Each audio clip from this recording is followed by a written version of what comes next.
찾는 후보들 김건희 의혹 국힘 대응은입니다. 네, 이 윤석열 후보도 이재명 후보도 못지않게 좀 골치 아픈 일들이 있습니다.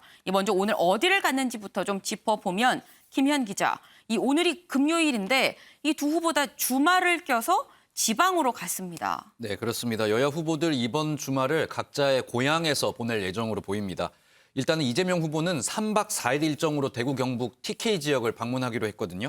네. 이 매주 타는 버스, 메타버스 이재명 후보가 계속 밀고 있는데 일정이 보통 2박 3일이라고 합니다. 그런데 이재명 후보가 이번 대구 경북 방문에 있어서는 스스로 3박 4일 가겠다. 굉장히 강한 의지를 보였다고 하고요.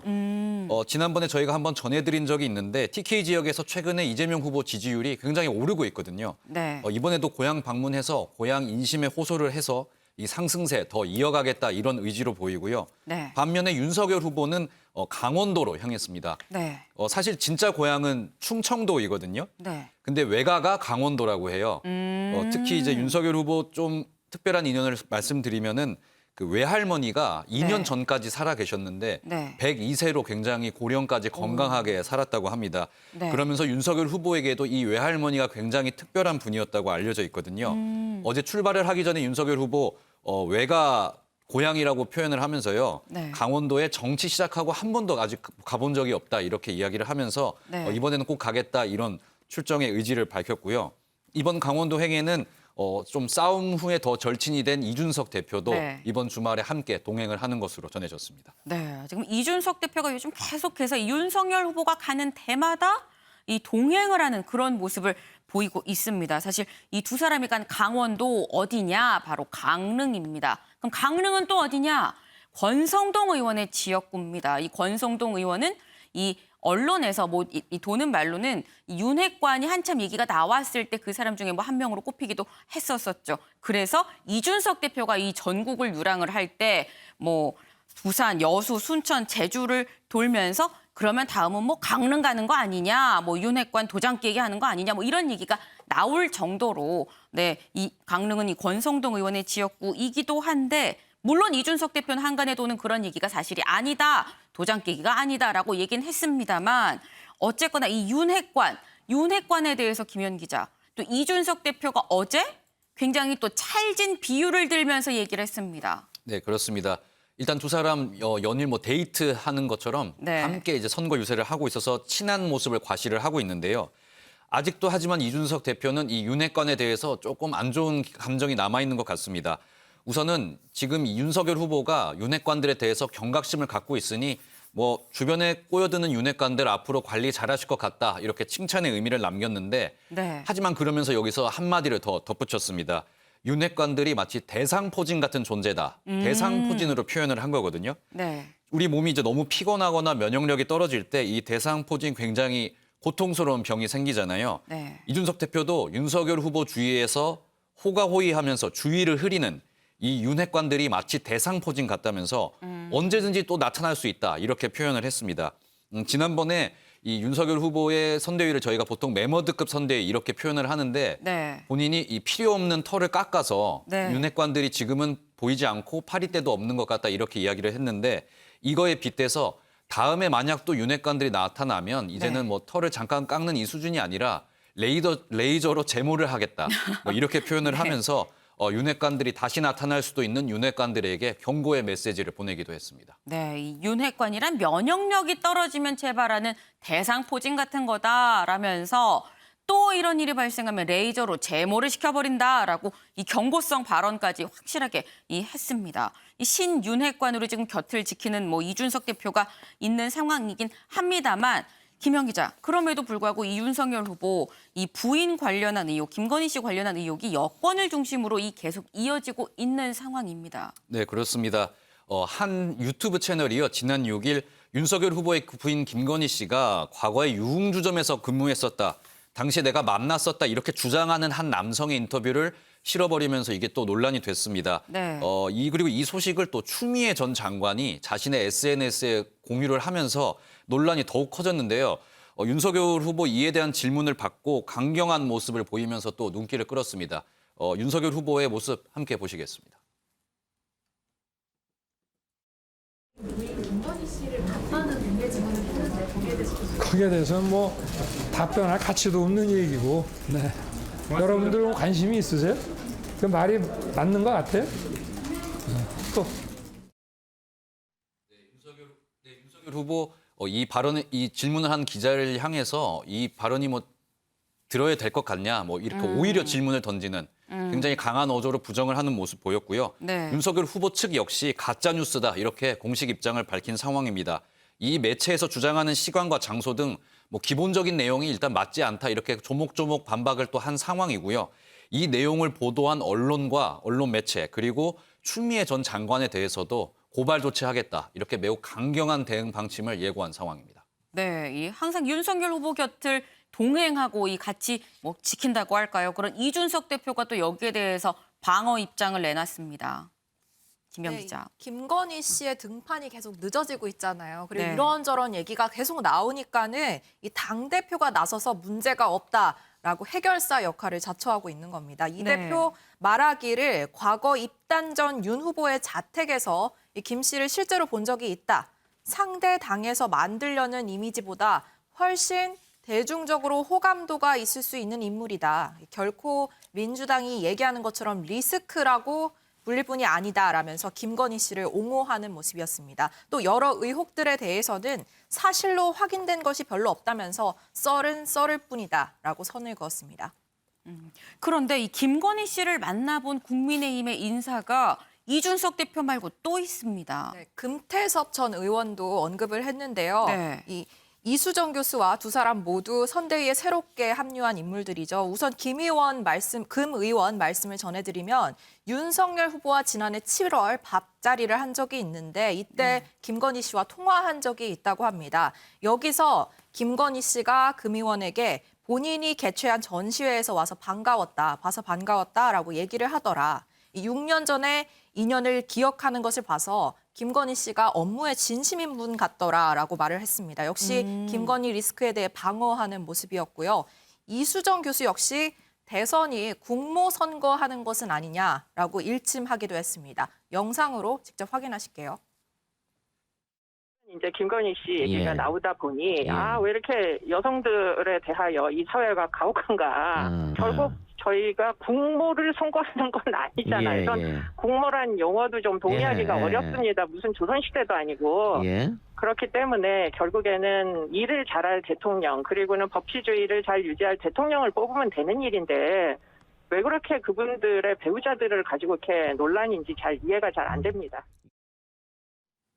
네, 뭐 직접적으로 김건희 씨다 뭐 이렇게 딱 얘기한 건 아니지만은 뭐 후보 배우자에 대한 검증은 그만해라라고 일침을 놓는 모습이었습니다. 네, 사실 이 국민의힘에서는 이 김건희 씨는 리스크가 아니다, 그런 인물이 아니다라고 지금 얘기를 하고 있는데 민주당 입장은 또 다르죠. 네, 일단 전용기 대변인은요. 영부인 후보 검증은 여성이라서가 아니라 그 당이 말하는 법치주의에선 당연히 해야 되는 일이다라면서 이수정 교수의 국모선거 아니지 않냐 이 발언에 대해서 맞받아쳤고요. 네. 또 윤 후보의 공정과 상식이 통하는 나라라는 부분에 대해서도 걸고 넘어지는 모습이었습니다. 어제 윤 후보를 회초리로 때리는 합성 사진을 올렸던 사람 있죠. 이 추미애 전 장관도 등판을 했는데 네. 다시 SNS에 김건희 씨는 고위공직자 출신 배우자이니 의혹 제기에 성실하게 답할 책무가 있다면서 건진요, 그러니까 이른바 김건희 씨에게 진실을 요구한다라는 글을 올렸습니다.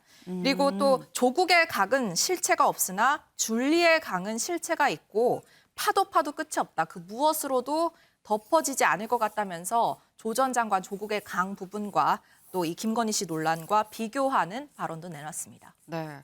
뭐 사실 김건희 씨의 얘기는 뭐 아직 뭐 유세를 한다거나 뭐 대중한테 노출이 아직 안 된 상황이기 때문에 선대위 입장에서는 뭐 그렇게 급하게 생각할 건 아닌 것 같긴 합니다. 그런데 선대위 인선 문제는 좀 급해 보입니다. 이수아 기자. 어제 우리도 전해드리긴 했습니다만 이 국민의힘 선대위원장에 임명된 일명 그 비니좌 노재승 씨의 이 과거 발언이 논란이다라고 전해드렸었는데 결국 사퇴했습니다. 네, 거취가 불분명한 상태였는데 어제 기자회견에서 결국에는 기자회견을 열고 스스로 물러났습니다. 과거 발언에 대한 자신의 대처가 미흡했다는 점과 함께 그로 인해 상처를 받았을 분들에게 사과하는 모습이었는데요. 기자회견 모습 보고 오시죠.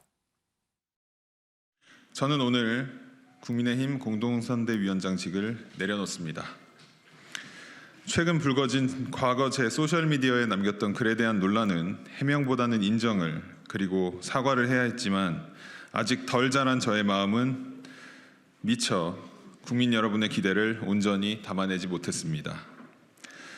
작성 당시 상황과 이유와 관계없이 과거에 제가 작성했던 거친 문장으로 인해 상처 입으셨을 모든 분들께 진심으로 사과드립니다.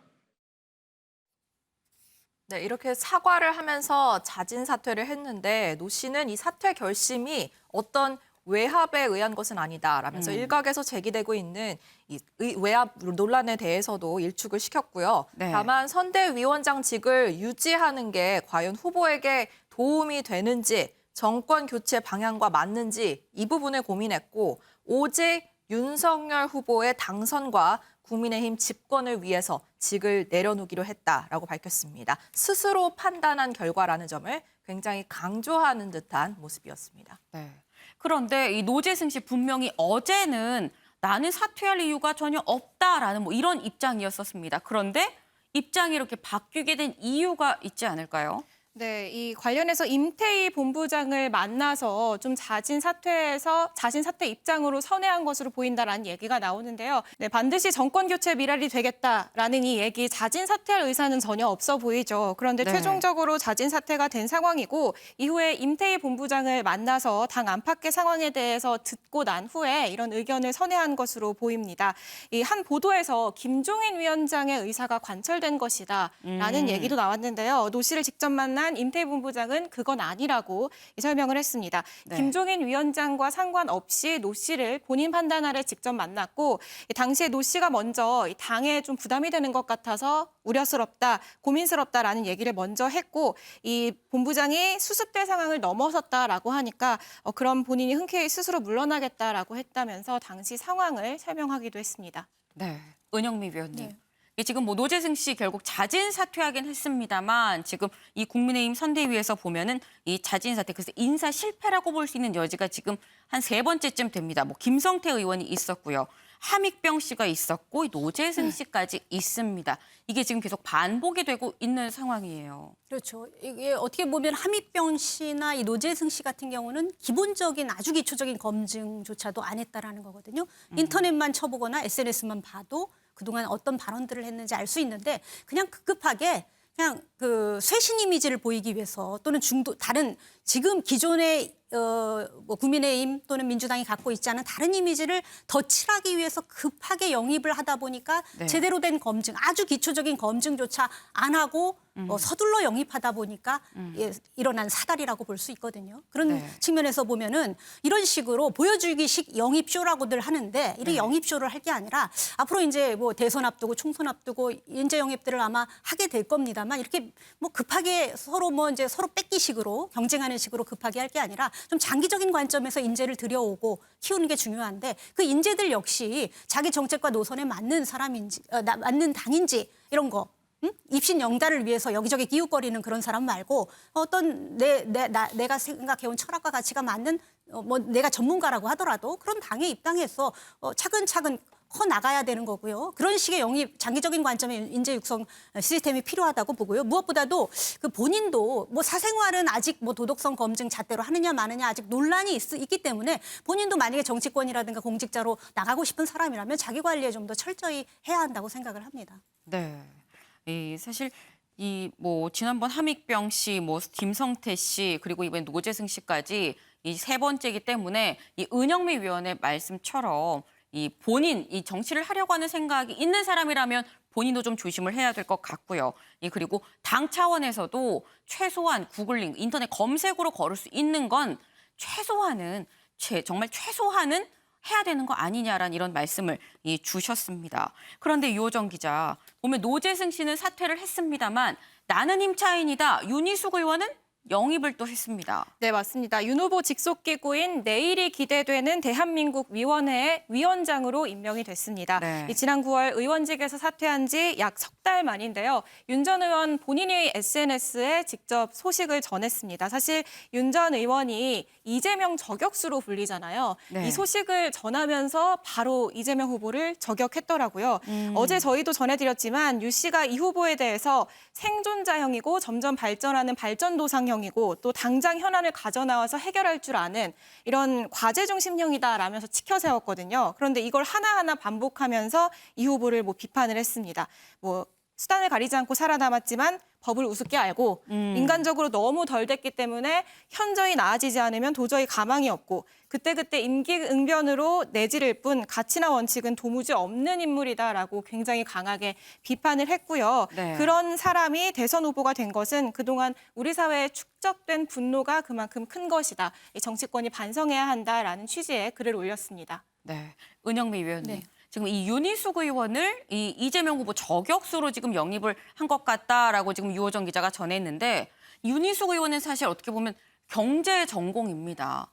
근데 이 저격수 역할만 할지 경제 쪽에도 좀 더 역할을 할지 이 부분은 사실 궁금하거든요. 네, 지금 이제 좀 덜 설명한 것 같은데 윤희숙 의원이 이번 선대위에서 하는 역할이 네. 그 내가 기대하는 대한민국 위원회에서 활동을 하게 됩니다. 네. 그러니까 즉 시대가 요구하는 변화 여기 그게 뭐가 무엇이 되어야 하는지 공감대를 뽑아내고 이거와 공약 설계와의 싱크로율을 높이는 데 주력하겠다. 시대 정신이 뭔지 알고 그걸 공약으로 공약에 반영하는 담아내는 역할이다. 네, 그 역할을 하겠다라는 거거든요. 왜냐하면 정책 전문가잖아요. 윤희숙 의원 같은 경우 KDI 한국개발연구원 출신으로서 네. 이 경제 전문가라고 자칭 타칭 경제 전문가로 알려져 있기 때문에 일단 네. 기본적으로 여기에 중점을 두고 그러니까 한마디로 윤석열 후보의 경제 정책 또는 뭐 경제뿐만은 아닌 것 같아요. 시대가 요구하는 그런 것들이니까 네. 다양한 정책들을 윤석열 후보의 공약에 담아내는데 아마 노력을 할 것 같고요. 그다음에 이제 이재명 저격수 역할도 할 텐데 그 뭐 오늘 얘기했듯이 이재명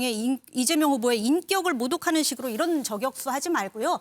과거에도 이제 기본소득에 대해서 조목조목 비판을 하고 그랬거든요. 이재명 후보가 약간 포퓰리즘식 경제 정책을 많이 내놨는데 그런 부분에 대해서 경제학자로서 이게 가능한 실현 가능성이 있는 부분인지 이러면 기본 대출도 있고 기본 소득도 있고 다양한 뭐 부동산 대책도 있잖아요. 그런 네. 부분에 대해서 조목조목 따져서 상대당 대선 후보의 정책이 타당성이 있는지를 저격을 해야지 이렇게 네. 인격 모독식으로 이렇게 적용하는 방법은 윤희숙 의원하고 어울리지도 않고 그런 방법보다는 자기가 잘하는 분야를 해야 한다고 생각을 합니다. 네.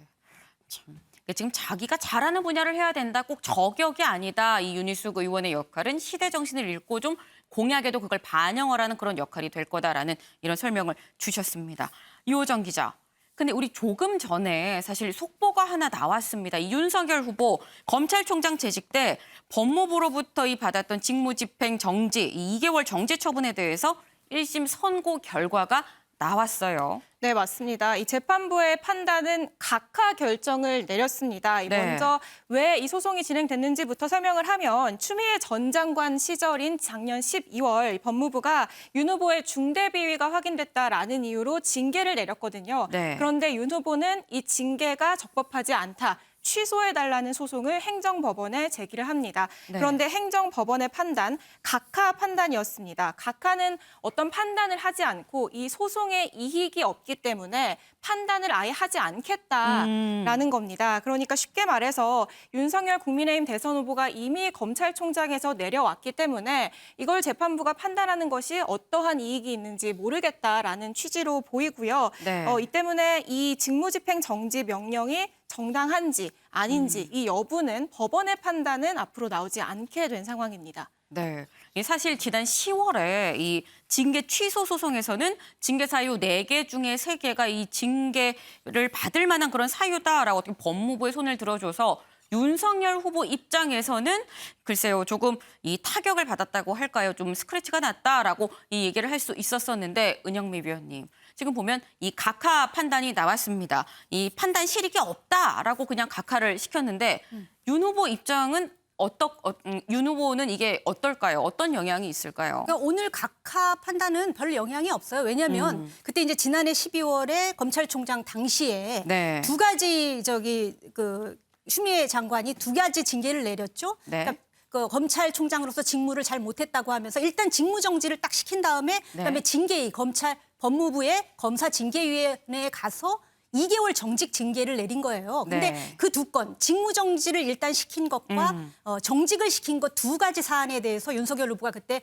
가처분 소송을 냈죠. 그래서 네. 가처분 소송은 다 인용이 돼서 그때 이제 바로 들어와서 직무를 하다가 사퇴를 하고 그다음에 대권에 도전을 한 거거든요. 네. 근데 이제 그 가처분 소송은 둘 다 윤석열 후보의 손을 들어줬는데 이제 본안 소송으로 들어가는데 먼저 10월 14일 날 나온 게 정직 징계, 2개월 정직 징계에 대한 판단 법무부의 손을 들어주는 판단이 나왔던 건데 네. 사실 그 판단이나 이 판단이나 그 직무정지 판단이나 사안이 비슷해요. 근데 그때 이제 유죄라는 아니 한마디로 법무부의 손을 들어준 판결이 나왔기 때문에 이번에 똑같은 내용 가지고 굳이 어차피 다른 내용을 할 수도 없고 굳이 할 필요가 없다.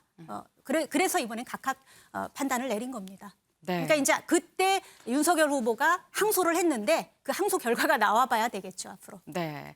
이 윤석열 후보의 항소 결과가 나와봐야 된다라는 말씀이었습니다.